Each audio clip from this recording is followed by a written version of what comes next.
This is your Tuesday Daily Delivery. I am Michael Rand. Hope everyone's having a great day today. Lots of stuff to get to on this show. Pam Borton, Gophers women's basketball coach from a few years back and for several years, will be with me in just a little while to talk about her new book, The Crooked Rim, and to talk about the days of her coaching the Gophers. I'll get into some Vikings stuff, as I have talked about plenty this week already and last week as well, because that is the big talker in town right now as they continue to interview candidates for their vacant general manager and head coach position. Just kind of looking at, getting this hire right and what it will mean for their franchise, because they're kind of at a little bit of a tipping point right now. It could go either way, and if they make the wrong, quote-unquote, the wrong hires right now, and who knows what that would be, and who knows if the hires would even be the thing that would be the wrong thing specifically. But if they don't get this right, they could be heading into one of the worst stretches in franchise history if we just look at making the playoffs and things like that. But first, what did I miss? This is a Wild and Kirill Kaprizov appreciation segment. Yeah, they lost 4-3 in a shootout Monday night, but Kirill Kaprizov, 2 goals, tying goals in both cases, both in the third period, one with the extra attacker. Wild, by the way, speaking of appreciation, Wild has 12 goals this season in 6-on-5 situations. Now, I don't know if that's sustainable. I don't know if exactly how you want to win, but when you've scored 12 goals with the extra attacker, that means that is a pretty nice weapon to have, if you're down a goal late. And again, that's how they tied it against Colorado. Pulled the goalie pretty early, got that equalizer with about 3.5 minutes left. Kaprizov on a rebound after having scored on a one-timer earlier in the period. Now, Kaprizov, I want to say he got off to a slow start this year, but people are kind of like, okay, when are the goals going to come? Well, all of a sudden he's got 16 goals now. He's got 44 points in just 34 games played. Those 44 points, good for 9th in the NHL. And what's wild to me is that he only has 8 points on the power play. And, Wild's power play has kind of been hit or miss, a lot of miss this season. But, guys like Connor McDavid, Leon Draisaitl with Edmonton, they have 22 power play points apiece. If the Wild could get that clicking, if they could get Kaprizov going on the power play, he would be even higher in these rankings. But for now, 16 goals, 28 assists on the season, really carrying this team in stretches. And no surprise, but we came into the season kind of wondering, what would he do for an encore this season? How could he follow up last year's brilliant rookie season? What would it look like going against different teams? He played all one division last year. He is answering all of those questions and more. It certainly is the player we thought he was last season. And that's just, it's more validation. It's not surprising, but that certainly is good news as the Wild considers its future, as is the play lately of Kaapo Kähkönen, because with Cam Talbot out lately, this was a pretty critical stretch for the Wild, and they have come through it in pretty good shape, in large part because of Kaapo Kähkönen, their second-year goalie. He had 35 saves in that win over Colorado, in that shootout loss against Colorado, but got them to the finish line, got them at least a point in that game. So, again, the Wild had that little blip a little while ago. Sarah McClellan and I talked about it, that lull where they hadn't played a whole lot. And when they did play, they were losing. They're starting to get a little bit more of that rhythm back, getting a little bit more of that mojo back from the beginning of the season, and it is showing up for them. Even though that was a shootout loss Monday, this is again looking like a team that could be competitive down the stretch. Take a playcation to Mystic Lake for 24/7 gaming, fun restaurants and bars, and luxurious hotel rooms. And join Club M to bask in the rewards. Follow the lights to Mystic Lake, where every day is playday. Really happy to be joined today on Daily Delivery by Pam Borton, former Gophers women's basketball coach, but a lot more than that, as we'll get into here in just a little bit. Pam, how you doing? I'm doing great. It's good to see you, Michael. It is good to see you too. We go way back. I covered the team in the mid 2000s, kind of the what we might refer to, for now as the glory days of the program. You went to the Final Four, you went to a couple of Sweet 16s in there, success that we can't take for granted, even as we hope that the program rekindle some of that glory in years to come. But good to see you, Pam, and congrats. Let's jump right into new book you have out. It's either out right now or coming out very soon. The Crooked Rim: Master Your Mindset to Strengthen Your Resilience for Limitless Personal and Professional Excellence. Maybe we could just call it The Crooked Rim, because that's a lot. The subtitle is a lot, but tell me more about that book. Oh, it was a labor of love for sure. It's my second book. And after my first book, everyone was like, Pam, when are you going to write your second book? When are you going to write your second book? And I said, never. I don't have time. My business has exploded and I'm on traveling all the time. And then COVID hit and sent everybody home. And after I got a few months into, getting to be home, I'm not going to say stuck at home, I'm looking at it as a positive thing. I said, I have no more excuses anymore not to write a second book. I have the time, I'm home. I still am meeting with clients by Zoom, but I'm not spending all those hours on an airplane. And I set myself a deadline. Of course, I'm goal oriented. And I started writing my book in the month of July when we first started getting into the pandemic, and I just didn't stop until it was done. So I felt like it was around, what everyone needed a huge dose of at the time was resilience, and how to strengthen and develop resilience and then take it to another level on mental toughness. So it was the perfect time to write on that topic and theme. How does the theme of resilience, how does that play out in your life or your professional life? Well, and I talk about it throughout my book, and that's why it's called The Crooked Rim, because it started at my family's, big red barn. I started shooting hoops at a mangled crooked rim, and obviously I missed more than I made. And it took developing my mindset on just like not giving up and keep trying and so forth. And then you fast forward, a few decades, and now I'm in the barn. I'm not shooting up against the barn, but now I'm coaching in the barn. And I had to master my mindset and my resilience and also my mental toughness between those four lines. And then I talk about my transition from coaching in sports to the business world. And then how my career now has transformed. But I share in the book, really life lessons, also lessons on the court, lessons from my clients on resilience. And then there's tools and strategies on how all of us can really master our mindset and rewire our minds in order to, continue developing and strengthening that muscle. Yeah, I think resilience it's a key thing in life at any moment, but definitely in the last couple of years, as we're trying to kind of constantly navigate different things thrown our way, definitely a good message. Maybe we can back up a little bit too, just your transition from coaching the Gophers, which was a little over a decade ago, into like you said, the corporate world, where you're now essentially coaching in a different way, right? Oh, absolutely. And it actually has been less than a decade. So it's been about 7 years. My goodness, right. It feels like it's been 2 decades, Michael. Sorry. Yes, it does. There's been so many changes in college sports since I've left, but it's really all the same thing. I'm coaching leadership teams and executive teams. I'm coaching culture. I'm coaching high performers that want to get to the next level. And that's what I did coaching, coaching individuals, coaching teams, building culture where people want to come and people want to stay and where people can really thrive. And I'm doing the same thing with my clients, but not with a basketball this time. Yeah, that sounds like it does certainly translate to that world.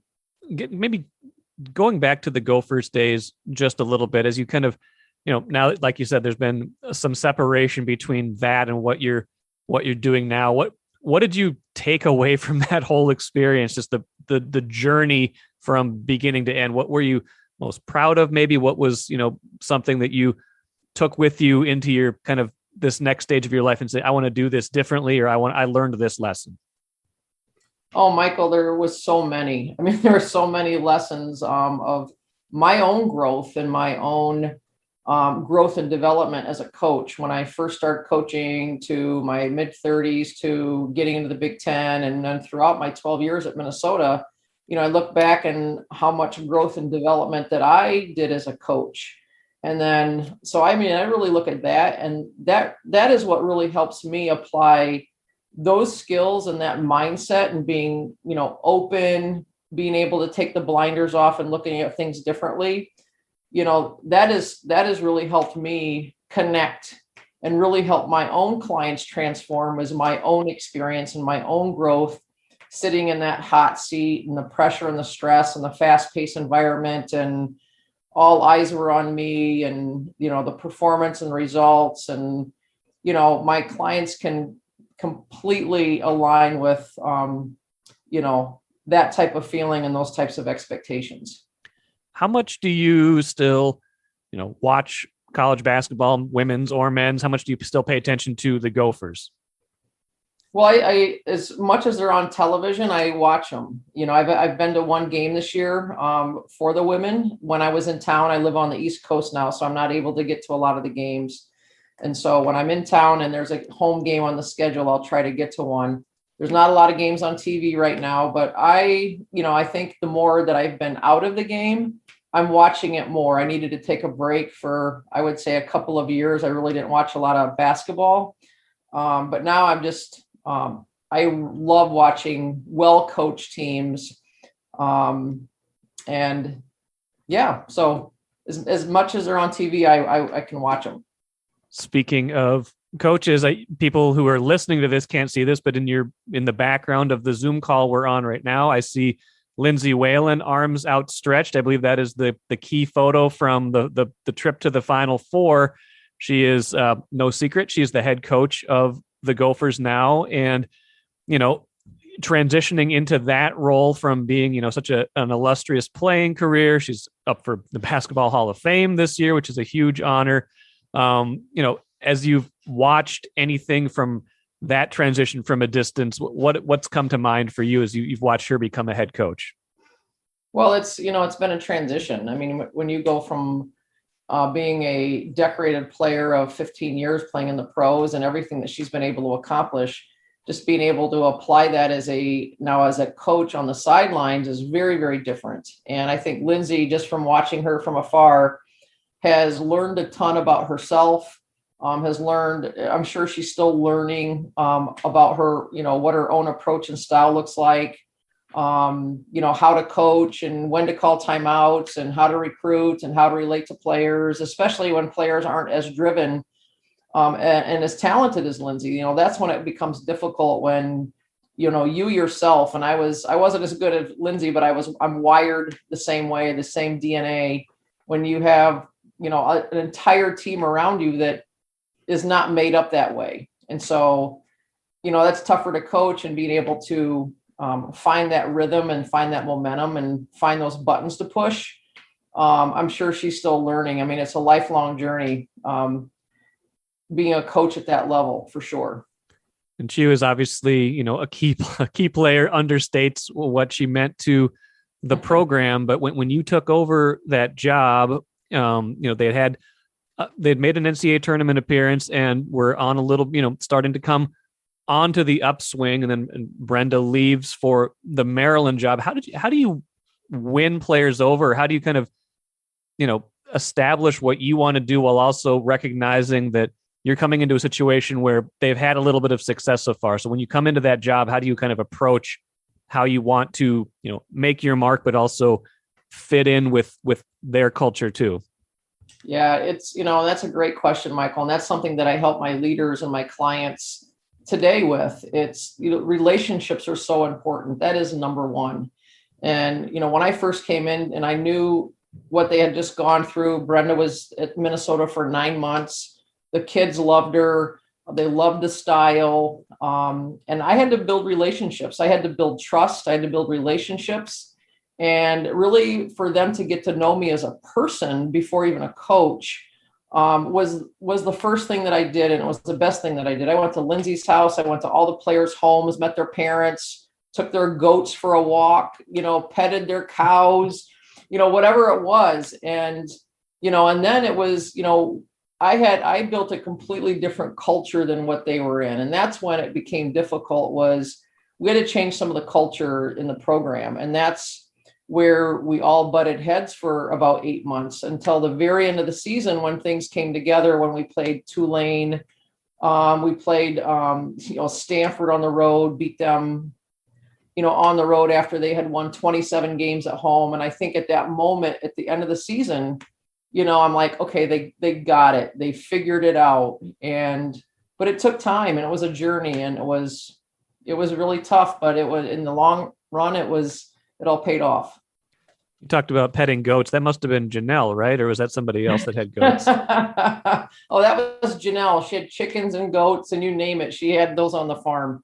She remains one of my all-time favorite athletes to cover, just an all-time character, and obviously a great basketball player as well.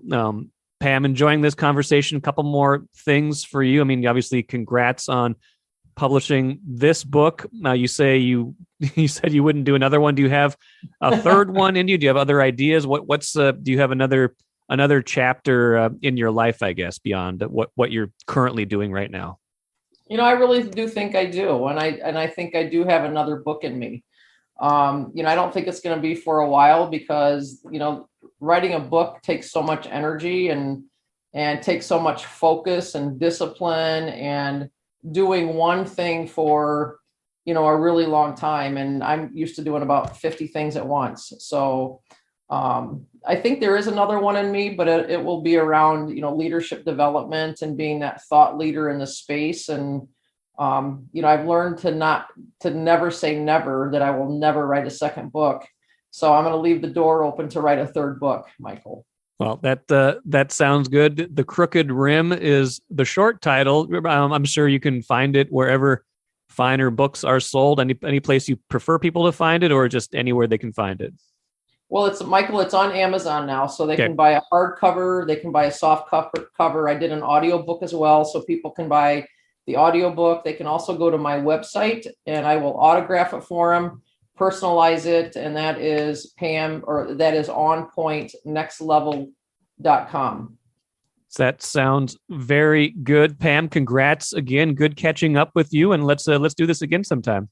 Sounds good. Thank you, Michael. Really good catching up with Pam Borton, and important to remember too what this program was before Brenda Oldfield-Freeze came here for that season, and then Pam Borton was here for more than a decade. The mid to late 90s and early 2000s, the end of the Linda Hill McDonald coaching era and the entirety of the Cheryl Littlejohn coaching era. The Gophers women's basketball team was by far one of the worst teams in the Big Ten. Linda Hill McDonald's last 2 seasons as coach, they were a combined 1-31 in the Big Ten. I remember one of those years quite well. I was covering that team for the Minnesota Daily when they went 4-23 overall and 0-16 in the Big Ten. The Cheryl Littlejohn era, they go 7-57 in the Big Ten. So 6 years combined where they go 8-88 in the Big Ten. Brenda Oldfield takes over, immediately turns them around with a young Lindsay Whalen and a young Janelle McCarville. They go 11-5, get to the second round of the NCAA tournament. She leaves after, like Pam said, 9 months, goes to Maryland. Pam comes in, 4 straight NCAA tournament appearances, including a Sweet 16, a Final Four, then another Sweet 16, gets them to the NIT the following year, and then 2 more NCAA tournament appearances before things take a downturn under her tenure. So almost all of the success in Gophers women's basketball era, including all 3 times they've made it to at least the Sweet 16, were with Pam Borton and, of course, with Lindsay Whalen as a player, and now Lindsay Whalen as a coach, trying to turn this thing around. And we'll probably talk more about that as this week goes on.